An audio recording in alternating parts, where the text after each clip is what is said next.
Greetings,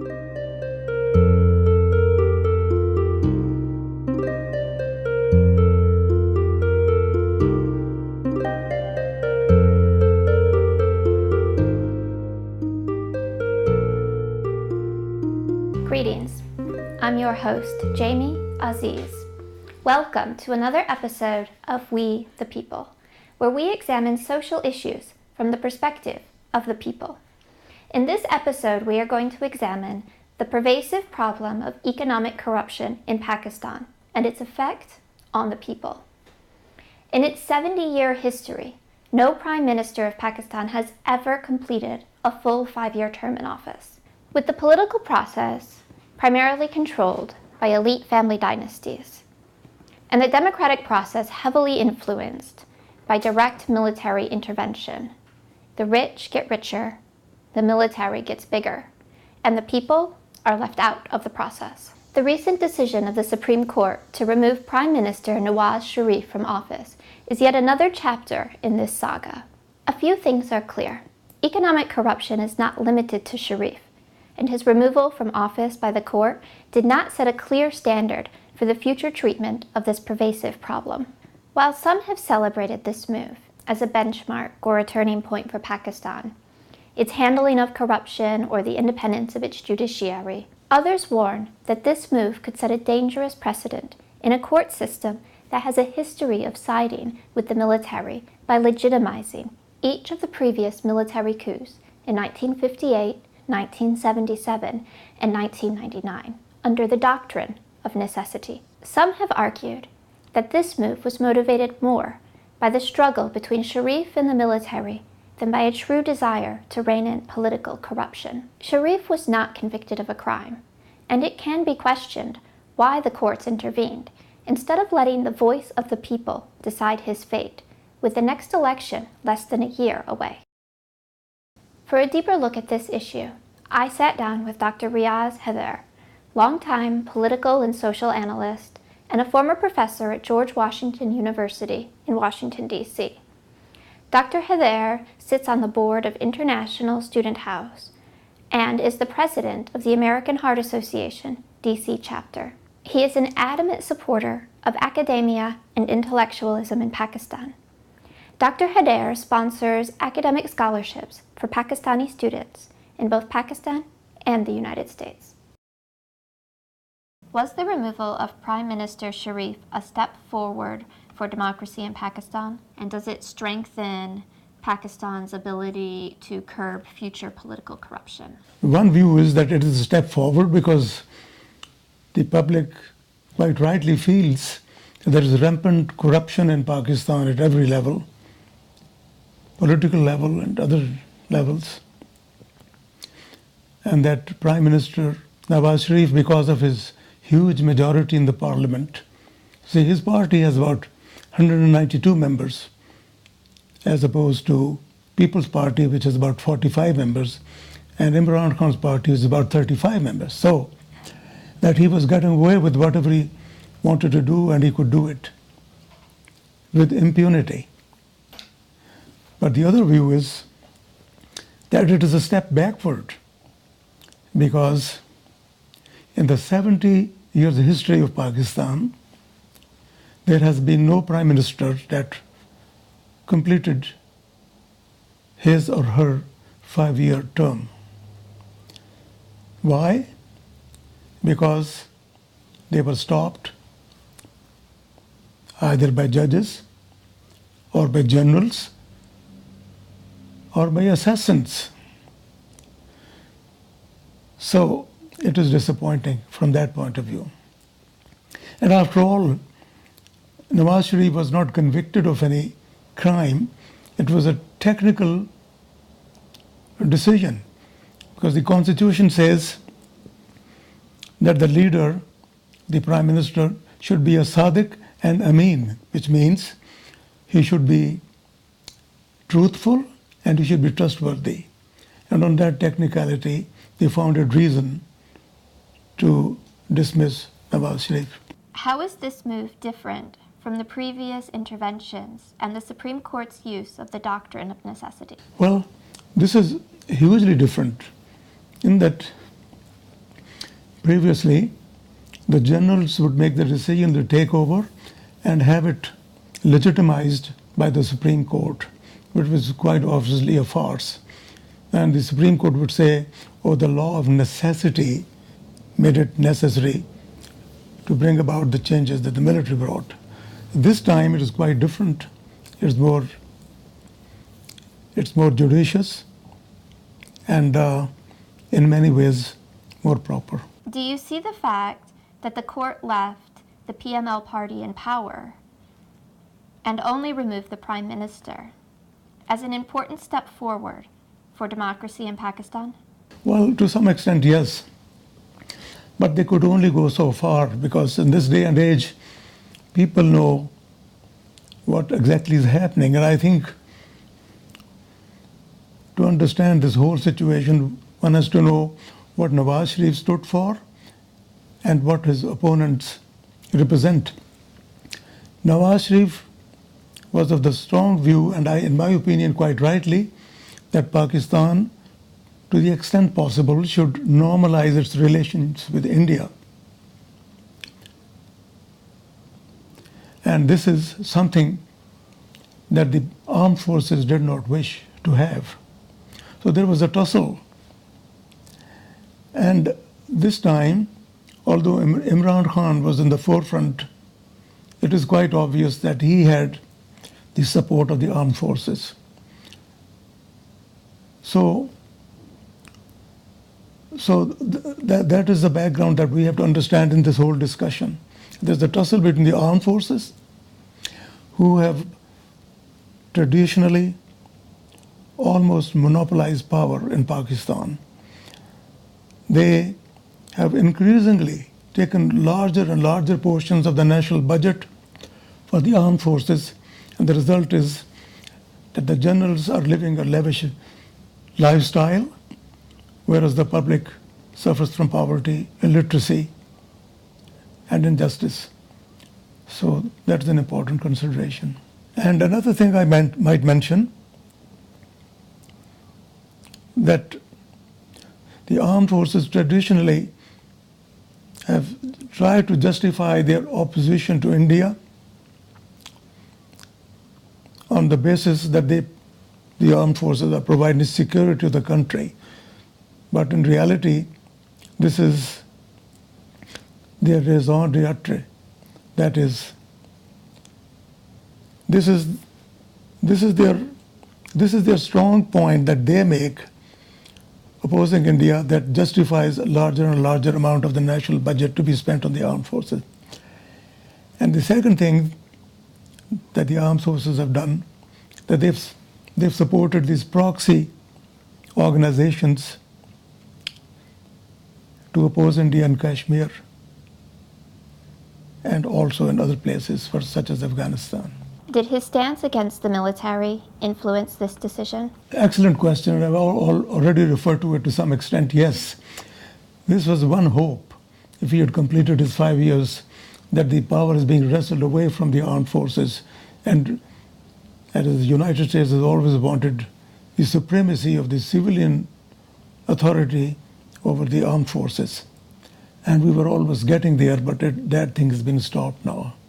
So yes, the answer to your question is yes. He was singled out, and he was about to take further steps, to finally wrestle power from the armed forces and bring it to the civilian authority. Sharif was not tried through proper legal channels. Instead, the Supreme Court intervened directly. Does this set a dangerous precedent for the courts in Pakistan? Well, as far as I know, what has been done has been in conformity with the Pakistan's law as it exists. And yes, his party is going to file an appeal to the Supreme Court's decision. So appeal is going to follow through now. The leaders of both major opposition parties face claims of corruption, including money laundering, tax evasion, and receiving illegal foreign contributions. Will they be treated with similar scrutiny? Well, I think it's well known. There's a huge difference between what Nawaz Sharif and his dynastic politics and what Zardari and his family represent in terms of corruption, etc. And there's an ocean of a difference between them and Imran Khan. After all, remember, Imran Khan was married to the daughter of a billionaire, James Goldschmidt. And if money was so important to him, he would have kept on to that marriage. But he had different ideals in mind, and he went through a divorce, and he said goodbye to money.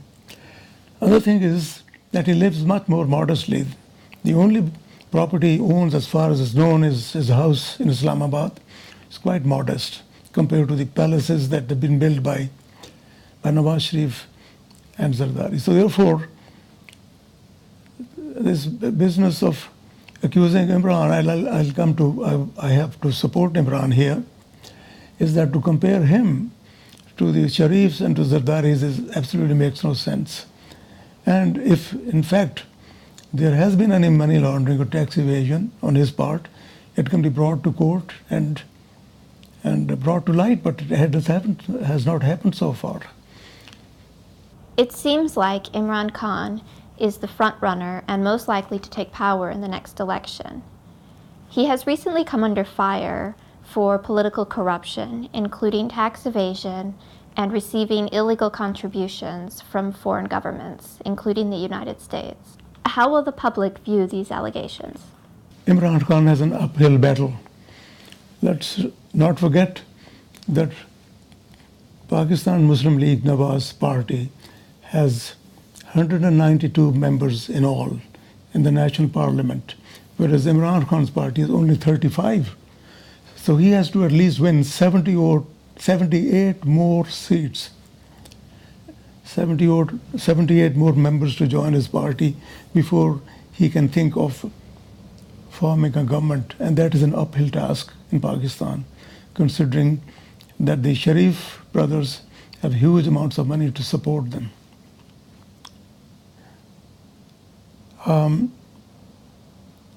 The votes are bought in Pakistan, and I hear that last night one member of Imran Khan's party has bolted from his party, and the lady member has accused him of various tax evasion and money laundering, etc., and not treating women with respect. All kinds of excuses were given. So this kind of stuff will happen.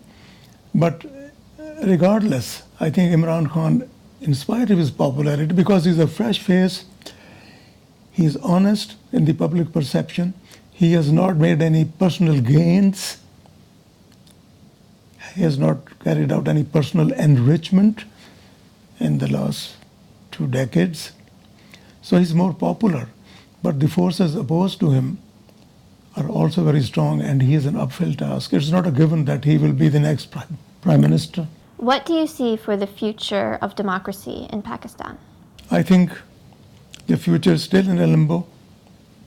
It is still, after 70 years, when we were finally going to have a prime minister complete his term next year, and the power wrestled away from the armed forces and given quite properly to the civilian authority, that process has been stopped. So where do we stand now? We are back at the square one. I think future only will tell. I'm hoping that the forces of democracy will win. Let's remember this. None of the parties, the Pakistan Muslim League, People's Party, or Imran Khan's party has come out with a manifesto as to how they are going to handle the major problems facing Pakistan. And what are they? Number one, poverty, unemployment. So the manifesto should bring up such matters as education. Knowledge is power. What are they doing about health and education? And to bring more employment and diminish unemployment in Pakistan. I do not know of any program by them. And what is their position with regard to violence? There's 2 kinds of violence. One is the jihadi type. You have all these Lashkar-e-Taiba, Lashkar-e-Jangvi, you have Taliban, Pakistani Taliban, and on and on. what is their position, because Imran Khan has not been quite upfront with regard to how he is going to deal with the Taliban problem. And the second violence is against the minorities, against women, and against the poor. There is violence. I mean, how can you have people enjoying a drink in the evening which costs more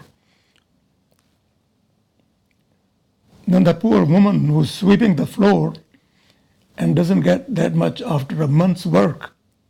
So there's all this kind of violence going on, and none of these parties have come forward and tell us and tell the people of Pakistan as to what is their plan to deal with these problems and what are the solutions they're offering. So the problems remain. Enters a huge challenge. And how it's going to be handled remains to be seen. In less than a year, the people of Pakistan will return to the polls to once again vote for their political leaders. This year, like in so many years before, the focus of the campaign will be political scandals. This is the third time Mr. Sharif has been removed from office. It did not change the political pattern in Pakistan before, and it is unlikely to result in great change now. Every country in the world has a problem with political corruption.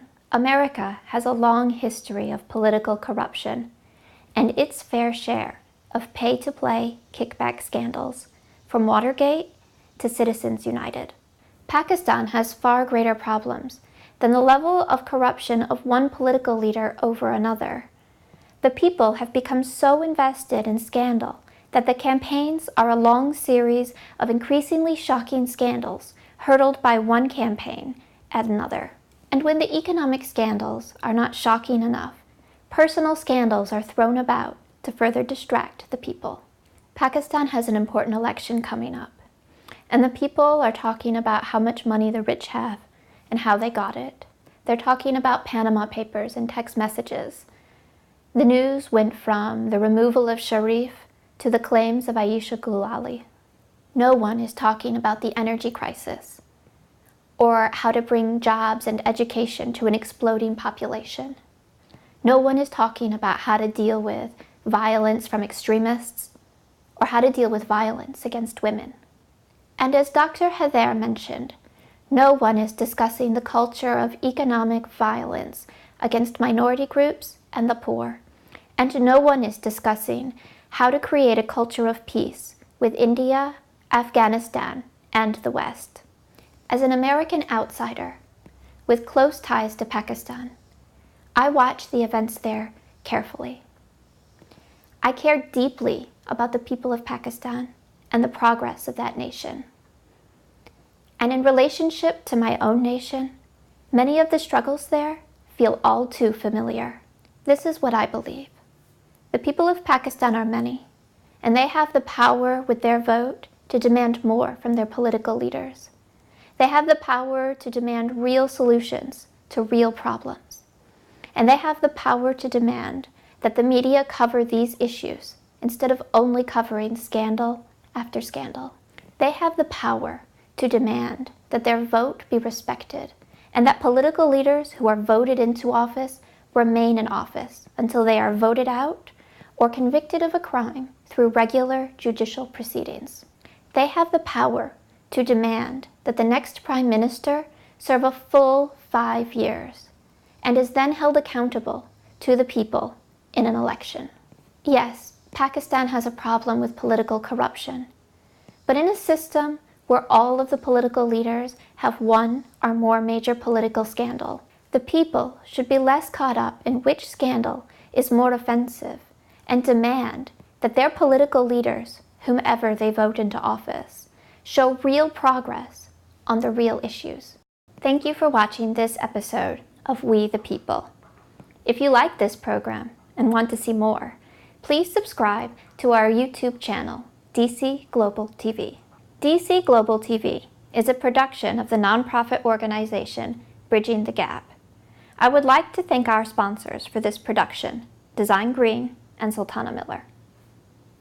Good night, and may peace go with you.